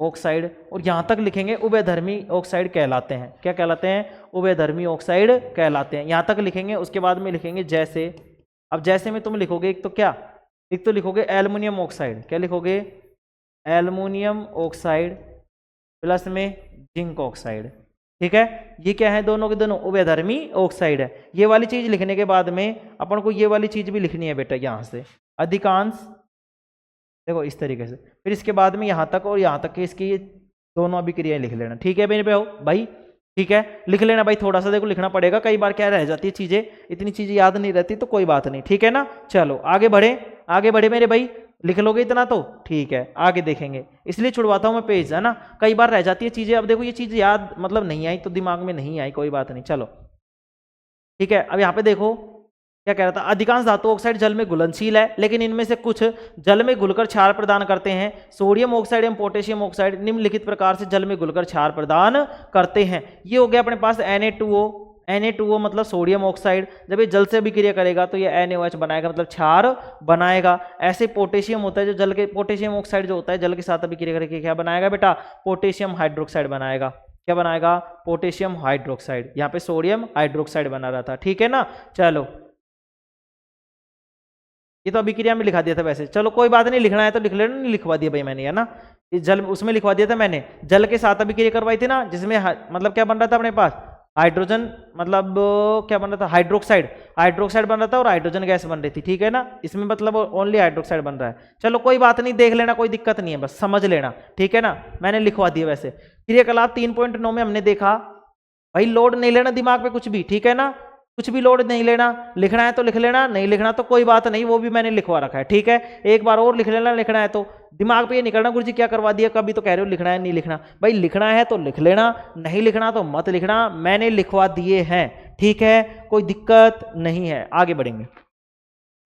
क्रियाकलाप 3.9 में हमने देखा कि ऑक्सीजन के साथ सभी धातुएं एक ही दर से अभिक्रिया नहीं करती, विभिन्न धातुएं ऑक्सीजन के साथ विभिन्न अभिक्रियाशीलता प्रदर्शित करती हैं। पोटेशियम तथा सोडियम जैसी कुछ धातुएं इतनी तेजी से अभिक्रिया करती हैं कि वे खुले में रखने पर आग पकड़ लेती हैं, इसलिए इन्हें सुरक्षित रखने तथा आकस्मिक आग को रोकने के लिए केरोसिन तेल में डुबोकर रखा जाता है। मैं तुम्हें बता रहा था कि एक प्रश्न आता है कि सोडियम और पोटेशियम जैसी अधिक क्रियाशील धातुएं, इनको हम क्या करते हैं, केरोसिन में डुबोकर रखते हैं। तो क्यों रखते हैं बेटा, इसलिए रखते हैं क्योंकि ये क्या करती हैं कि ये बहुत तेजी से क्या कर लेती हैं, आग पकड़ लेती हैं, ठीक है। सामान्य ताप पर, आगे देखेंगे, सामान्य ताप पर मैग्नीशियम, एल्युमिनियम, जिंक, लेड आदि जैसी धातुओं की सतह पर ऑक्साइड की पतली परत चढ़ जाती है। ऑक्साइड की यह परत धातुओं को पुनः ऑक्सीकरण से सुरक्षित रखती है, मतलब चढ़ जाती है कोई बात नहीं। एल्युमिनियम के ऊपर चढ़ाई थी ना हमने, एनोडीकरण किया था, मोटी परत चढ़ाई थी ऑक्साइड की, क्यों, क्योंकि ये दोबारा जब ऑक्सीकरण होगा ना तो उससे बचा लेगी, मतलब जंग लगने ही नहीं देगी, ठीक है। आगे देखेंगे,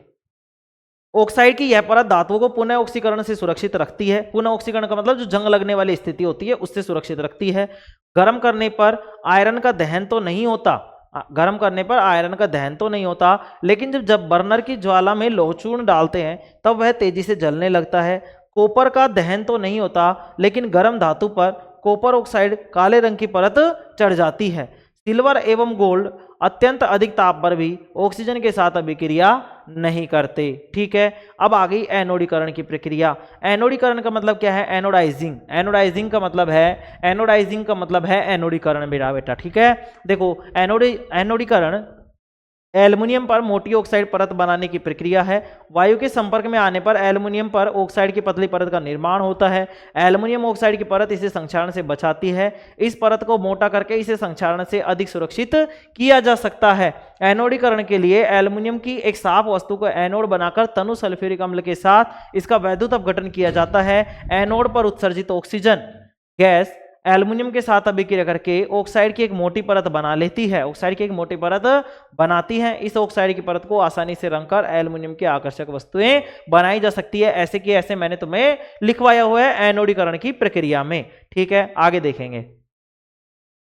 क्रियाकलाप 3.9 करने के बाद आपने देखा होगा कि उन धातुओं के नमूनों में सोडियम सबसे अधिक क्रियाशील है, मैग्नीशियम धीमी क्रिया करता है और सोडियम की अपेक्षा कम क्रियाशील है। कौन है सोडियम की अपेक्षा कम क्रियाशील? Sir magnesium. मैग्नीशियम धीमी अभिक्रिया करता है और सोडियम की अपेक्षा कम क्रियाशील है। लेकिन ऑक्सीजन में दहन करने से हमें जिंक, आयरन, कॉपर तथा लेड, ठीक है, कि अभिक्रियाशीलता का पता नहीं चलता है। कुछ और अभिक्रियाओं को देखकर हम इन धातुओं की अभिक्रियाशीलता का क्रम क्या कर सकते हैं? जान सकते हैं और उनका जानने का प्रयास करेंगे।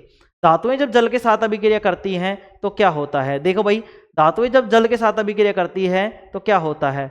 अब देखो यहाँ पे क्या है भाई, अब जल के साथ कौन कौन से मैंने बताया था? ठंडे जल के साथ, गर्म जल के साथ, भाप के साथ। तो यहाँ पे जो अभिक्रिया है ना बेटा, ये किसका चित्र है?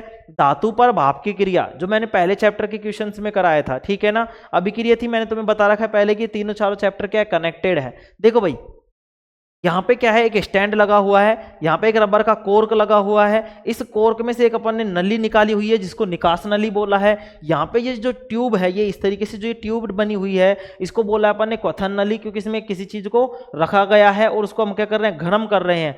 यहाँ पे जो ये है, ये जल से भीगा कांच का तंतु है, मतलब आता है अपने पास, क्या आता है? इसको बोलते हैं ग्लास फाइबर। क्या बोलते हैं? ग्लास फाइबर बोलते हैं। जब तुम जैसे मिल्टन की बोतल को तोड़ोगे तो उसके अंदर तुम देखोगे कि मतलब एक ऐसे रुई सी निकलती है, लेकिन उसमें क्या होता है? उसमें मतलब क्या होता है बेटा? कांच के छोटे छोटे कण होते हैं, बहुत बारीक कण होते हैं। तो जल से भीगा, उसको मान लो जल में भिगो दिया और इसको इसमें रख दिया। अब जल में क्यों भिगोया सर? क्योंकि ये गर्म होगा तो इसमें से क्या बनेगी? भाप बनेगी। और भाप इस आयरन के, ये धातु का टुकड़ा लिया अपन ने, किसका टुकड़ा लिया है? धातु का। जब इस धातु के टुकड़े से अभिक्रिया करवाएंगे बेटा, तो हम यहाँ पे क्या हो जाएगा? ये भाप की अभिक्रिया किसके साथ हो जाएगी? धातु के टुकड़े से हो जाएगी। ठीक है, और यहाँ से जो गैस बचेगी वो बाहर निकलकर इस तरीके से आ जाएगी। अब कौन सी गैस निकलेगी? तो कौन सी गैस निकलेगी सर? हाइड्रोजन गैस निकलेगी। कौन सी गैस निकलेगी? Hydrogen gas. और मैंने तुम्हें बताया था, क्या बताया था सर आपने? मैंने तुम्हें बताया था कि जब भी कोई धातु जल के साथ अभिक्रिया करेगी, जब धातु जल के साथ अभिक्रिया करेगी तो धातु हाइड्रोक्साइड बनाएंगी। क्या बनाएंगी? धातु हाइड्रोक्साइड बनाएंगी। उसके साथ साथ हाइड्रोजन गैस बनेगी मेरे भाई। क्या बनेगी? हाइड्रोजन गैस बनेगी। बताओ, बताया था कि नहीं बताया था? बताया था सर। ठीक है, आगे देखेंगे।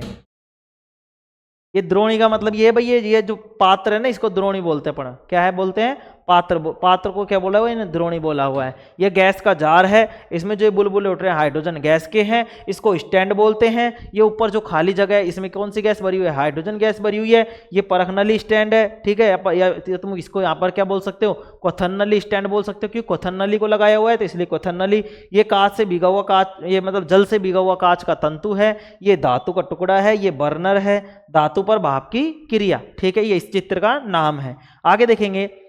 सावधानी, इस क्रियाकलाप में शिक्षक के सहयोग की आवश्यकता है। देखो फिर से मेरी जरूरत पड़ गई बेटा, बुला लेना, कोई बात नहीं है, पढ़ा जाएंगे। ठीक है, आगे देखेंगे। क्रियाकलाप 3.9 की तरह समान धातुओं के नमूने एकत्र कीजिए। बहुत सारी धातुओं के क्या लेंगे हम बेटा? नमूने लेंगे। ठंडे जल से आधे भरे बीकर में नमूने के छोटे टुकड़ों को अलग अलग डालिए। कौन सी धातु ठंडे जल से अभिक्रिया करती है? ठंडे पानी के साथ अभिक्रियाशीलता के आधार पर उन्हें आरोही क्रम में व्यवस्थित कीजिए। मतलब उन्हें बढ़ते हुए क्रम में लिखना है कि कौन सी धातु है जो ठंडे जल से अभिक्रिया करती है। ठंडे पानी के साथ अभिक्रियाशीलता के आधार पर उन्हें आरोही क्रम में लिखना है बेटा। क्या लिखना है? आरोही क्रम में लिखना है। जैसे कि बढ़ते हुए क्रम में लिखना है कि कौन सबसे पहले कम क्रियाशील, फिर उससे अधिक क्रियाशील, फिर उससे अधिक क्रियाशील। बढ़ते हुए क्रम में लिखना है ना, तो बताओ कैसे लिखेंगे? अब देखो कैसे लिखेंगे। तो सर हम लिखेंगे कैल्शियम, सोडियम, पोटेशियम। ठीक है, calcium sodium potassium, calcium sodium potassium. क्यों लिखेंगे? क्योंकि इसने आरोही क्रम की कही है। कैसी कही है? आरोही क्रम की। क्या कोई धातु जल में आग उत्पन्न करती है? बताओ भाई, कोई धातु जल में आग उत्पन्न करेगी क्या? बताओ, करेगी कि नहीं करेगी? हाँ सर करेगी। कौन सी करेगी सर? सोडियम करेगी। कौन सी करेगी? सोडियम करेगी। थोड़ी देर बाद क्या कोई धातु जल में तैरने लगती है? हाँ बेटा, मैंने तुम्हें लिखाया है कैल्शियम और मैग्नीशियम ऐसी धातुएं हैं जो जल के साथ अभिक्रिया करने पर सतह पर तैरने लग जाती है, क्योंकि इनमें जो हाइड्रोजन गैस बनती है, अभिक्रिया के दौरान जो हाइड्रोजन गैस बनती है वो कैल्शियम और मैग्नीशियम की सतह पर उसके बुलबुले चिपक जाते हैं, जिसके कारण वो जल पर क्या करने लगती है? तैरने लग जाती है। आगे देखेंगे मेरे भाई, जो धातुएं ठंडे जल के साथ अभिक्रिया नहीं करती उन्हें ऐसे बीकरों में डालिए जो गर्म जल से आधे भरे हुए हो। जो धातुएं गर्म जल के साथ अभिक्रिया नहीं करती है उसके लिए चित्र 3.3 की तरह उपकरण व्यवस्थित कीजिए तथा भाप के साथ उसकी अभिक्रिया को प्रेक्षित कीजिए। कौन सी धातुएं भाप के साथ भी अभिक्रिया नहीं करती? जल के साथ अभिक्रियाशीलता के आधार पर धातुओं को उनके अवरोही क्रम में व्यवस्थित कीजिए। बताइए कैसे करेंगे अवरोही क्रम में? अवरोही क्रम का मतलब है घटते हुए क्रम में। तो सबसे अधिक कौन अभिक्रियाशील है? सर पोटेशियम और सोडियम है। तो लिखेंगे पोटेशियम सोडियम कैल्शियम, जो सक्रियता श्रेणी की है उसी तरीके से इसको व्यवस्थित कर देंगे। आगे देखते हैं, जल के साथ अभिक्रिया करके धातुएं हाइड्रोजन गैस तथा धातु ऑक्साइड, हाइड्रोजन गैस तथा धातु हाइड्रोक्साइड आएगा बेटा यहाँ पे, ठीक है ना। तो यहाँ पे हाइड्रोक्साइड आएगा। हाइड्रोजन गैस तथा धातु हाइड्रोक्साइड उत्पन्न करती हैं। जो धातु ऑक्साइड जल में घुलनशील हैं, जल में घुलकर धातु हाइड्रोक्साइड प्रदान करते हैं। बेटा क्या करते हैं? धातु हाइड्रोक्साइड। देखो ये यहाँ पे ये क्या करते हैं? धातु ऑक्साइड उत्पन्न करती हैं, लेकिन जो धातु ऑक्साइड जल में घुलनशील है वो जल में घुलकर क्या बना लेते हैं? धातु हाइड्रोक्साइड प्रदान करते हैं। लेकिन सभी धातुएं जल के साथ अभिक्रिया नहीं करती। धातु प्लस में जल तो धातु ऑक्साइड प्लस में हाइड्रोजन। जब ये धातु ऑक्साइड जल के साथ अभिक्रिया करेगी तो क्या बनेगी? धातु हाइड्रोक्साइड बनेगी। सोडियम एवं पोटेशियम जैसी धातुएं ठंडे जल के साथ तेजी से अभिक्रिया करती हैं। सोडियम तथा पोटेशियम की अभिक्रिया तेज तथा ऊष्मक्षेपी होती है तथा इतनी ऊष्मक्षेपी होती है कि इससे उत्सर्जित हाइड्रोजन तत्काल प्रज्वलित हो जाती है। इनसे जो हाइड्रोजन गैस बनती है ना बेटा, वो तुरंत आग पकड़ लेती है। क्या पकड़ लेती है? तुरंत आग पकड़ लेती है। यहाँ पे पोटेशियम की अभिक्रिया जब जल के साथ करवाई तो पोटेशियम हाइड्रोक्साइड बना, उसके साथ साथ हाइड्रोजन गैस बनी और क्या बनी है? ऊष्मीय ऊर्जा बनी है। ऐसे सोडियम के साथ जब जल की अभिक्रिया करवाई है तो सोडियम हाइड्रोक्साइड बना है, जिसको NaOH बोलते हैं बेटा। इसको कास्टिक भी बोलते हैं, कास्टिक सोडा, ठीक है। जब इसमें और क्या बनेगा? इसके साथ साथ हाइड्रोजन गैस बनेगी और ऊष्मीय ऊर्जा बनेगी। जल के साथ कैल्शियम की अभिक्रिया थोड़ी धीमी होती है। यहाँ उत्सर्जित ऊष्मा हाइड्रोजन के प्रज्वलित होने के लिए पर्याप्त नहीं होती। कैल्शियम की अभिक्रिया जब जल के साथ अभिक्रिया करवाते हैं तो कैल्शियम हाइड्रोक्साइड बनता है और हाइड्रोजन गैस बनती है। क्योंकि उपरोक्त अभिक्रिया में उत्पन्न हाइड्रोजन गैस के बुलबुले कैल्शियम धातु की सतह पर चिपक जाते हैं, अतः कैल्शियम तैरना प्रारंभ कर देता है। मैग्नीशियम शीतल जल के साथ अभिक्रिया नहीं करता। मैग्नीशियम जो होता है बेटा, मैग्नीशियम जो होता है वो ठंडे जल के साथ अभिक्रिया नहीं करता, परंतु गर्म जल के साथ अभिक्रिया करके वह मैग्नीशियम हाइड्रोक्साइड एवं हाइड्रोजन गैस उत्पन्न करता है। चूंकि हाइड्रोजन गैस के बुलबुले मैग्नीशियम धातु की सतह से चिपक जाते हैं, अतः यह भी तैरना प्रारंभ कर देते हैं। एल्युमिनियम, आयरन तथा जिंक जैसी धातुएं न तो शीतल जल के साथ और न ही गर्म जल के साथ अभिक्रिया करती हैं, लेकिन भाप के साथ अभिक्रिया करके यह धातु ऑक्साइड तथा हाइड्रोजन गैस क्या करती हैं बेटा? प्रदान करती हैं। कोई दिक्कत इसमें किसी को? बताएंगे। ये सारी चीजें मैंने लिखवाई हुई है कि नहीं हुई?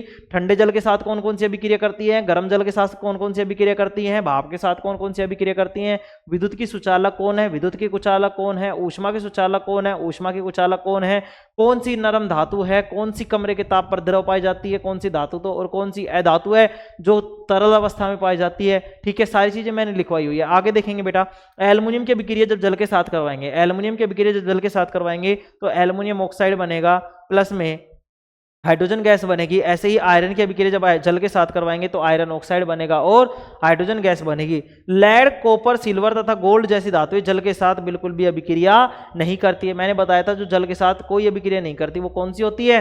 लेड, कॉपर, सिल्वर तथा सोना जैसी धातुएं। क्या होता है जब धातुएं अम्लों के साथ अभिक्रिया करती है? तो बेटा जब भी मैंने तुम्हें बताया है कि धातुएं जो होती हैं बेटा, जब भी अम्लों के साथ अभिक्रिया करेंगी तो क्या बनाएंगी? संगत, बताओ क्या बनाएंगी? संगत लवण और कौन सी गैस बनाएंगी? हाइड्रोजन गैस बनाएंगी। बताओ बनाएंगी कि नहीं बनाएंगी? तुम बोलोगे हाँ सर संगत लवण और हाइड्रोजन गैस बनाएंगे। आप पहले ही अध्ययन कर चुके हैं कि धातुएं अम्ल के साथ अभिक्रिया करके संगत लवण तथा हाइड्रोजन गैस प्रदान करती हैं। धातु प्लस में तनु अम्ल करके क्या बनेगा बेटा? लवण और हाइड्रोजन गैस बनेगी। क्या सभी धातुएं इसी प्रकार अभिक्रिया करती हैं? आइए पता करते हैं। सोडियम तथा पोटेशियम के अतिरिक्त बाकी सभी धातुओं के नमूने एकत्रित कीजिए। सोडियम और पोटेशियम को नहीं लेना मेरे भाई। क्यों नहीं लेना? क्योंकि सर ये बहुत ज्यादा क्या है, अधिक क्रियाशील है, और इनको अगर जैसे मान लो जल बल से अभिक्रिया करवा दी तो सिस्टम बिगड़ जाएगा। यदि नमूने मलिन है तो रेगमाल से रगड़कर उन्हें साफ कीजिए। ठीक है, आगे देखेंगे। मलिन का मतलब मैंने बताया था ना भाई, मलिन का मतलब थोड़े से गंदे हो रहे होंगे। जब रेगमाल से रगड़ेंगे तो उनकी सतह क्या हो जाएगी? चमकदार हो जाएगी। ठीक है, सावधानी, सोडियम तथा पोटेशियम को नहीं लीजिए क्योंकि वे ठंडे जल के साथ भी तेजी से अभिक्रिया करते हैं। तेजी से क्या करते हैं बेटा? अभिक्रिया करते हैं। आगे बढ़ते हैं। नमूनों को अलग अलग तनु हाइड्रोक्लोरिक अम्ल युक्त परखनलियों में डालिए। थर्मामीटर को परखनलियों में इस प्रकार लटका दें कि उसका बल्ब अम्ल में डूब जाए। किसमें डूब जाए? अम्ल में डूब जाए। बुलबुले बनने की दर का सावधानी पूर्वक परीक्षण कीजिए। कौन सी धातुएं तनु हाइड्रोक्लोरिक अम्ल के साथ तेजी से अभिक्रिया करती हैं? आपने किस धातु के साथ सबसे अधिक ताप रिकॉर्ड किया? तनु अम्ल के साथ अभिक्रियाशीलता के आधार पर धातुओं को अवरोही क्रम में क्या करना है बेटा? व्यवस्थित करना है कि अम्ल के आधार पर कौन कौन सी तेजी से अभिक्रिया करती है, कौन कौन सी कम अभिक्रियाशील होती है। तो तनु हाइड्रोक्लोरिक अम्ल के साथ मैग्नीशियम, एल्युमिनियम, जिंक तथा आयरन की अभिक्रियाओं के लिए समीकरण लिखिए। लिख दोगे सर? लिख दोगे क्या? बताओ। अरे लिख दोगे क्या सर? लिखने का तो पता नहीं है, पर बता दो तुम्हें। ठीक है बेटा, मैं ही बताता हूं। देखो, तनु हाइड्रोक्लोरिक अम्ल तो है ही बेटा, HCl तो है ही। ठीक है, इसके साथ किसकी अभिक्रिया करनी है? बताओ किसकी अभिक्रिया करनी है? तुम बोलोगे सर तनु हाइड्रोक्लोरिक अम्ल के साथ मैग्नीशियम की करनी है। किसकी करनी है? मैग्नीशियम की करनी है। लो भाई, मैग्नीशियम की कर देंगे। इसकी और किसकी करनी है? एल्युमिनियम की करनी है सर, तो एल्युमिनियम की भी कर देंगे। उसके अलावा जिंक की करनी है तो जिंक की भी कर देंगे। उसके अलावा आयरन की करते हैं तो आयरन की भी लिख देंगे। ठीक है, बताओ कोई दिक्कत है क्या इसमें? कोई दिक्कत नहीं है सर। सर अब क्या बनेगा? तो देखेंगे मेरे भाई क्या क्या बनेगा। यहाँ पे बनेगा MgCl2 प्लस में हाइड्रोजन गैस। ठीक है, यहाँ पे क्या हो जाएगा? MgCl2 हाइड्रोजन गैस, ये दो दो हो जाएंगे। ठीक है, ऐसे ही क्या बनेगा? AlCl3 बनेगा। ठीक है, AlCl3 बनेगा। प्लस में क्या बनेगा बेटा? AlCl2 मान लो। ठीक है ना, उसमें क्या बन जाएगी? दो हाइड्रोजन, मतलब हाइड्रोजन गैस बाहर निकल जाएगी।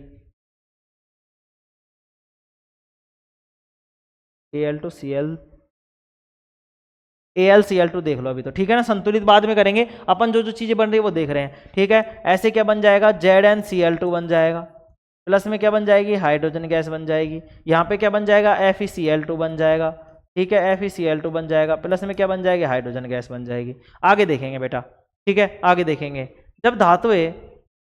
जब धातुएं नाइट्रिक अम्ल के साथ, देख लेंगे इधर अभिक्रिया थोड़ा सा बैक करके ना, थोड़ा सा देखो। जब धातुएं नाइट्रिक अम्ल के साथ अभिक्रिया करती हैं तब वे हाइड्रोजन गैस उत्पन्न नहीं होती, क्योंकि HNO3 एक प्रबल ऑक्सीकारक होता है जो उत्पन्न हाइड्रोजन को ऑक्सीकृत करके जल में परिवर्तित कर देता है एवं स्वयं नाइट्रोजन के किसी ऑक्साइड N2O, NO, NO2 में अपचयित हो जाता है। लेकिन मैग्नीशियम Mg एवं मैग्नीज Mn अति तनु HNO3 के साथ अभिक्रिया कर हाइड्रोजन गैस उत्सर्जित करते हैं। बेटा इस वाली चीज को लिख लेंगे कि धातुएं नाइट्रिक अम्ल के साथ अभिक्रिया करती हैं तब कौन सी गैस उत्पन्न होती है?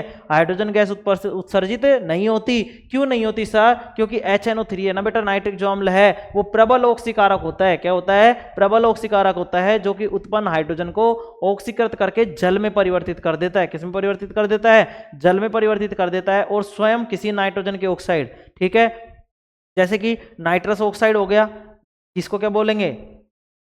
बताओ क्या बोलेंगे? नाइट्रोजन मोनोऑक्साइड बोलेंगे। क्यों? क्योंकि सर O2 नहीं है, तो इसको क्या बोलेंगे? नाइट्रोजन डाई ऑक्साइड बोलेंगे। ठीक है, इनमें क्या हो जाएगा?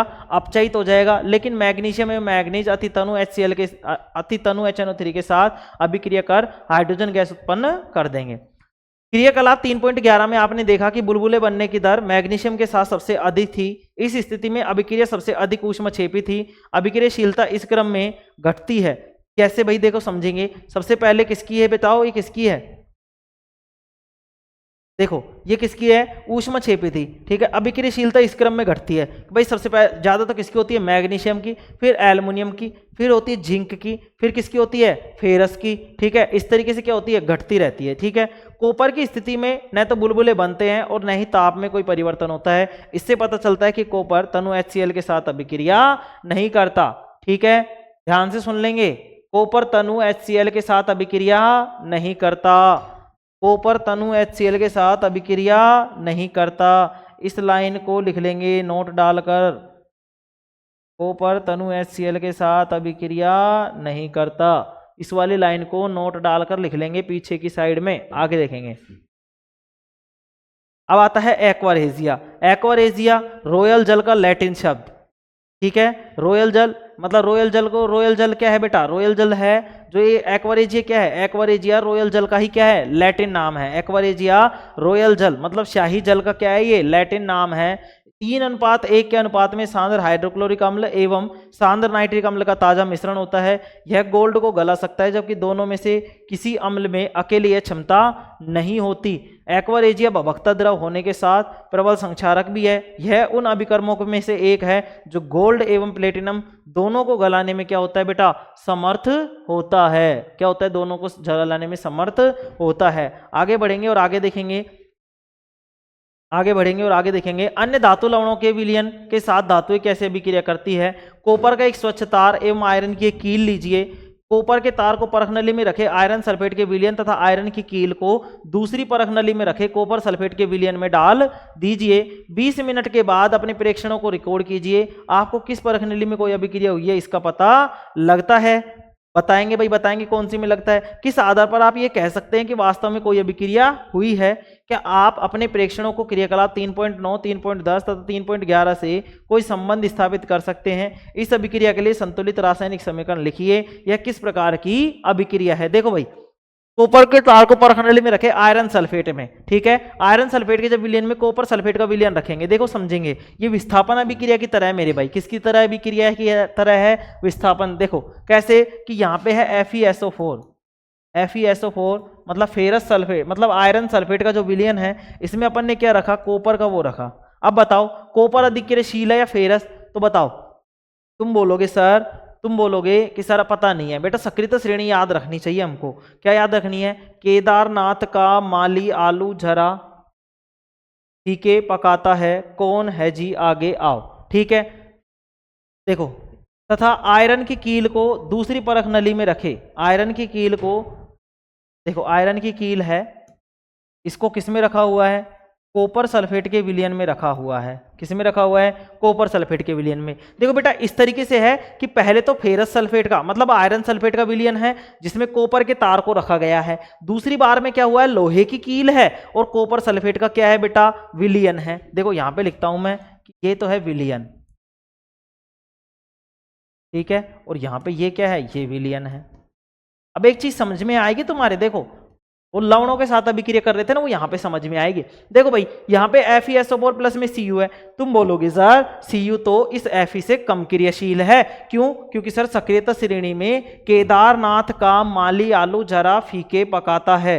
फीके का मतलब फीके पकाता है कौन, तो ये तो नीचे आ गया सर, नीचे आ गया। बताओ फीके पकाता है कौन है जी, कौन, कौन का मतलब Cu, कौन का मतलब क्या है, Cu। तो ये तो क्या आ गया नीचे, तो ये वाली तो अभिक्रिया होगी ही नहीं, ये वाली अभिक्रिया नहीं होगी। तो इसमें बताओ, इस ये कॉपर है, ये अधिक क्रियाशील है कम क्रियाशील है। तुम बोलोगे सर कॉपर तो कम क्रियाशील है, और तो फेरस क्या है, अधिक क्रियाशील है। जब ये अधिक क्रियाशील है तो इसमें से जो ये SO4 है ना बेटा, तो ये इस SO4 को ले जाएगा और क्या बना लेगा, FeSO4 बना लेगा, प्लस में Cu बेचारा अलग बच जाएगा। तो 20 मिनट बाद में अपने प्रेक्षणों को रिकॉर्ड कीजिए। किस परख नली में कोई अभिक्रिया हुई है इसका पता चलता है, तो हम बोलेंगे कि अब दूसरी परख नली में अभिक्रिया हुई है, पहली परख नली में अभिक्रिया नहीं हुई। किस आधार पर आप कह सकते हैं कि वास्तव में कोई अभिक्रिया हुई है, भाई हम सक्रियता श्रेणी के आधार पर, या फिर हम कह सकते हैं कि धातुओं की क्रियाशीलता के आधार पर हम ये कह सकते हैं कि इनमें अभिक्रिया हुई है। और कौन सी अभिक्रिया हुई है, विस्थापन अभिक्रिया हुई है।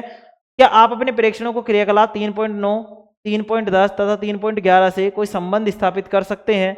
इसके अभिक्रिया के लिए संतुलित रासायनिक समीकरण, बेटा ये संतुलित रासायनिक समीकरण ये लिख दिया मैंने, ठीक है। क्या लिख दिया, ये संतुलित रासायनिक समीकरण ही है, ठीक है। आगे देखेंगे यह किस प्रकार की अभिक्रिया है, तो मैंने बताया विस्थापन प्रकार की अभिक्रिया है। आगे बढ़ेंगे मेरे भाई, ये देखो इस तरीके से इन्होंने क्या किया है, ये कोर्क लगा हुआ है बेटा रबर का, ठीक है। यहाँ पे एक धागा लटकाया हुआ है, धागे में अपन ने कील बांधी हुई है, इसमें भी बांधी हुई है, इसमें कॉपर का तार बांधा हुआ है, परख नली है, लोहे की कील है, कॉपर सल्फेट का विलयन है, यहाँ पे आयरन सल्फेट का विलयन है, कॉपर का तार है और परख नली स्टैंड है। ध्यान रखेंगे कॉपर सल्फेट का विलयन कैसा है, नीला है, जबकि आयरन सल्फेट का विलयन कैसा है, थोड़ा सा भूरा रंग का है। कैसे रंग का है बेटा, हल्के भूरे रंग का है। कैसा है, हल्के भूरे रंग का है। लोहे की कील देखेंगे तो लोहे की कील कैसी हो जाएगी, जैसे उस पर जंग लग गई हो। कैसी लग गई, उस पर जंग लग गई हो, ठीक है।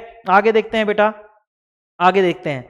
अभिक्रियाशील धातु अपने से कम अभिक्रियाशील धातु को उसके यौगिक विलयन या गलित अवस्था से विस्थापित कर देती है। पिछले खंड में हमने देखा कि सभी धातुओं की अभिक्रियाशीलता समान नहीं होती। हमने ऑक्सीजन, जल एवं अम्ल के साथ विभिन्न धातुओं की अभिक्रियाशीलता की जांच की है, लेकिन सभी धातुएं इन अभिकर्मों के साथ अभिक्रिया नहीं करती। इसलिए हम सभी धातुओं के नमूनों को अभिक्रियाशीलता के अवरोही क्रम में नहीं रख सकते। आपने अध्याय 1 में जो विस्थापन अभिक्रियाओं का अध्ययन किया वह धातुओं की अभिक्रियाशीलता का उत्तम प्रमाण प्रस्तुत करता है। इससे समझना बहुत ही आसान एवं सरल है। अगर धातु ए धातु बी को उसके विलयन से विस्थापित कर देती है तो यह धातु बी की अपेक्षा अधिक अभिक्रियाशील है। ये वाली चीज मैंने तुम्हें लिखवाई थी। धातु ए प्लस धातु बी का लवण विलयन, ए का लवण विलयन बन जाएगा और धातु क्या हो जाएगी बेटा, अलग हो जाएगी। क्रियाकलाप 3.12 में आपके परीक्षणों के आधार पर कॉपर तथा आयरन में से कौन सी धातु अधिक अभिक्रियाशील है। तो 3.12 में जो अपन ने अभिक्रिया की है उसमें अपन ने देख लिया बेटा कि किसके आधार पर, कॉपर क्या होगा, कॉपर और आयरन में से कौन सी धातु अधिक क्रियाशील है। तो हम बोलेंगे आयरन जो है बेटा,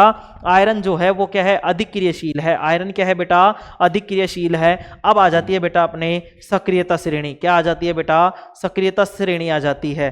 क्या आ जाती है बेटा, सक्रियता श्रेणी। देखो आज का टाइम हो चुका है बेटा, कल हम सक्रियता श्रेणी पढ़ रहे होंगे। देखो भाई मैंने तुम्हें बता रहा था थोड़ा सा क्या कि देखो क्लासेस थोड़ी डिस्टर्ब हो रही थी, लेकिन अब क्लासें आपकी 6 बजे ही डलेंगी सुबह, ठीक है ना मेरे भाई। कंटिन्यू जुड़ जाएंगे और साथ वालों को बता देंगे कि बेटे वो क्लास चालू हो चुकी है, 3 चैप्टर हो चुके हैं। स्कूलें खुलेंगे ना तब तक अपन 4 चैप्टर अपने कंप्लीट कर चुके हैं। केमिस्ट्री की कर देंगे अपन, माका नाका साका नाकी कुछ भी है जो, ठीक है ना। तो केमिस्ट्री का अपन मतलब केमिस्ट्री लपेट देंगे 4 चैप्टर अपने, ठीक है।